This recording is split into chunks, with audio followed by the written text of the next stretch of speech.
Hi guys, I'm back to read chapter 11, Clover's Curse.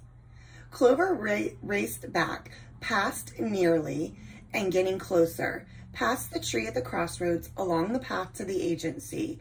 As she ran, she felt the necklace's heat building inside of her. Could they fix what the charm had done? Would the animals ever be themselves again? Would she ever be herself again?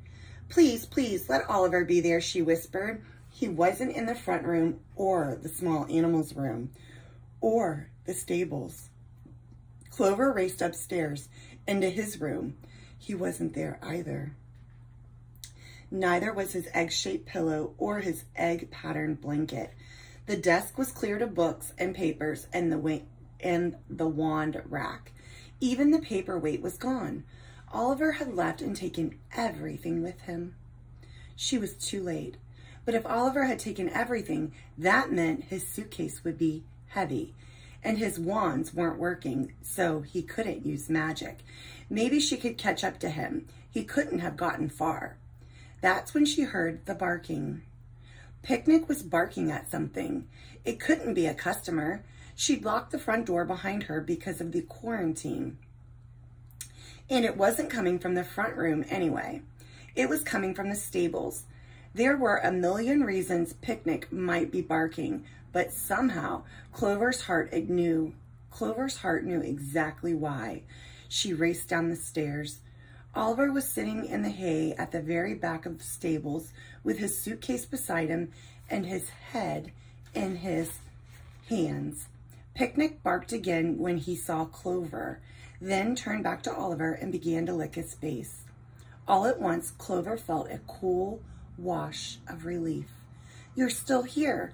Oliver didn't look up, only mumbled, "I was just leaving out the back door."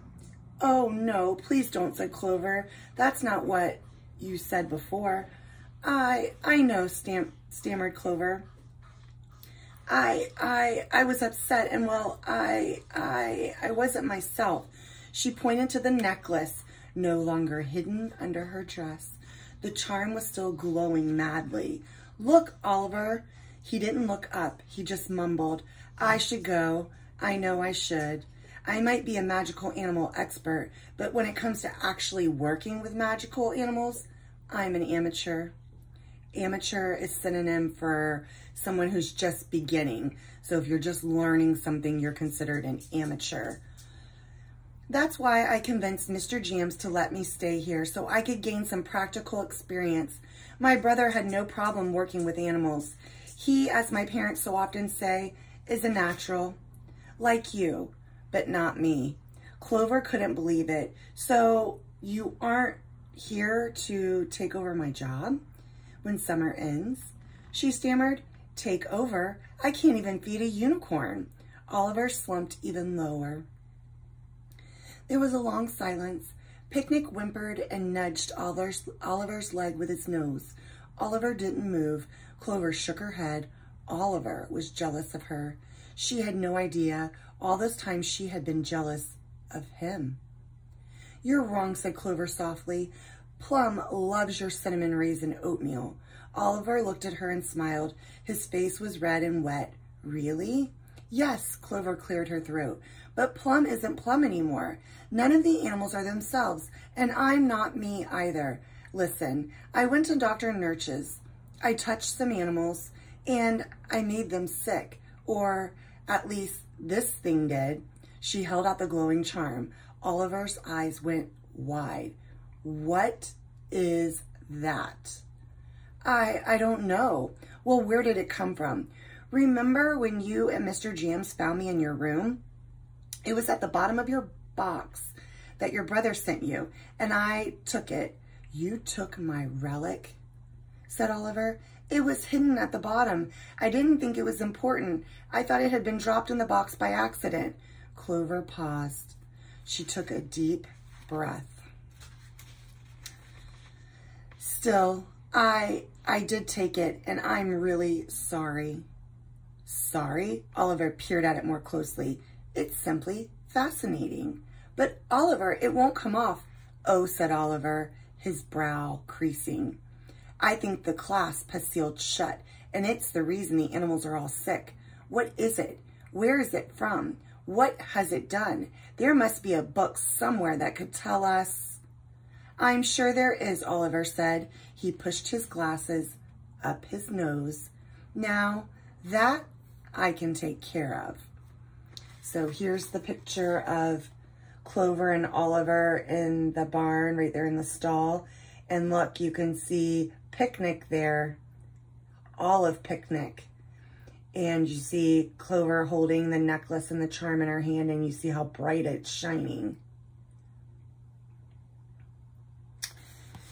Okay, well, that's the end of chapter 11. So one more chapter and we are done with the missing magic.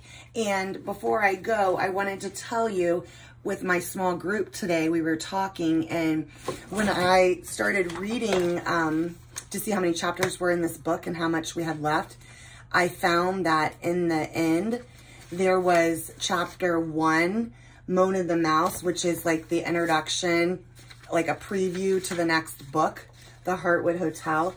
So we read the Heartwood Hotel series, and because we liked the author, we found this other series by the same author, Callie George.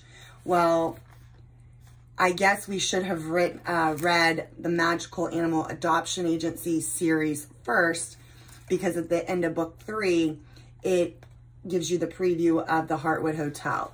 So now, next year, for my 3rd graders, that's what I'll do. I'll start the year off with reading the Magical Animal Adoption Agency, and then we will make our way to the Heartwood Hotel series afterward.